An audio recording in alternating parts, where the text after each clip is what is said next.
दोस्तों, ये love story है रिचा के बारे में, जिसको सच्चे प्यार के बदले धोखा और फरेब के अलावा कुछ नहीं मिला। इसलिए अगर आप भी किसी से बेइंतहा प्यार करते हो तो एक बार ये स्टोरी जरूर सुने।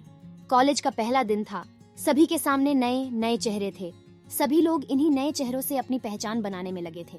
सभी एक दूसरे से अपना परिचय करा रहे थे। तभी कॉलेज के पहले दिन का हमारा पहला क्लास शुरू हुआ। क्लास से पहले चल रहे इंट्रोडक्शन के इस सिलसिले को मैम ने और आसान बना दिया।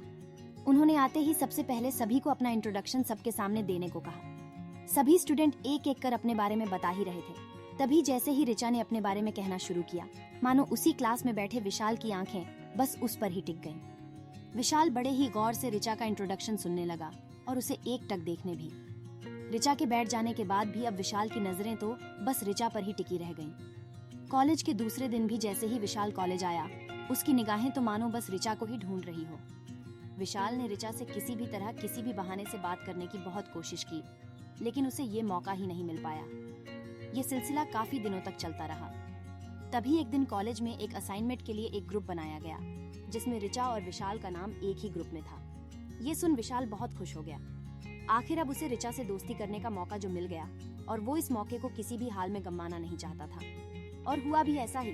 साथ असाइनमेंट बनाते हुए रिचा और विशाल में बातचीत शुरू हुई और फिर देखते ही देखते दोस्ती भी हो गई। समय के साथ साथ अब रिचा और विशाल काफी अच्छे दोस्त बन चुके थे, लेकिन रिचा और विशाल की दोस्ती धीरे धीरे कुछ ज्यादा ही बढ़ने लगी। फिर एक दिन मौका देखकर विशाल ने रिचा को प्रपोज कर दिया। रिचा भी विशाल को मना नहीं कर पाई, क्योंकि कहीं ना कहीं उसके दिल में भी विशाल के लिए प्यार वाली फीलिंग आ चुकी थी। अब दोनों दोस्त के साथ साथ लवर्स भी बन चुके थे, इसलिए कॉलेज के बाद भी दोनों का मिलना जुलना जारी रहा।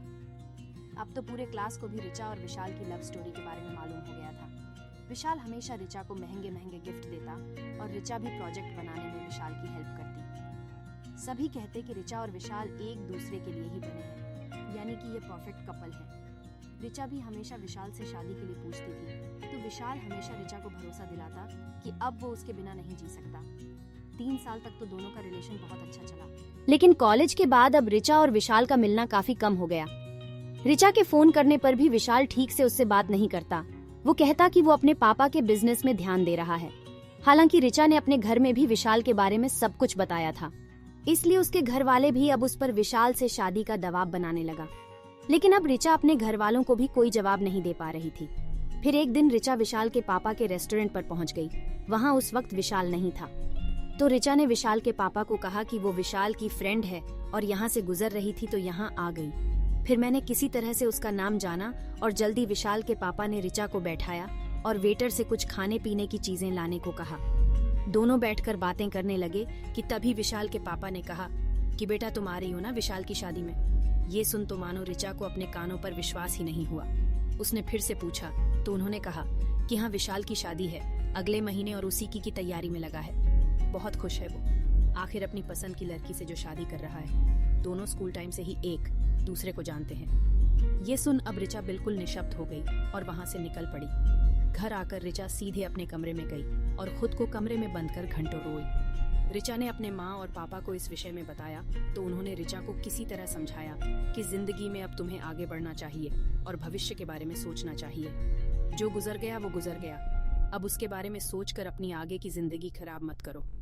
लेकिन रिचा अभी भी विशाल को भुला नहीं पाई और रोज रात को रोते हुए अपने दिल को दिलासा देते हुए कहती है, तो क्या हुआ जो एक दिल टूट गया। दोस्तों, अगर ये छोटी सी लव स्टोरी आपको अच्छी लगी हो तो ऐसे ही और इंटरेस्टिंग लव स्टोरीज के लिए हमारे चैनल को सब्सक्राइब करें। मिलते हैं अगली वीडियो में।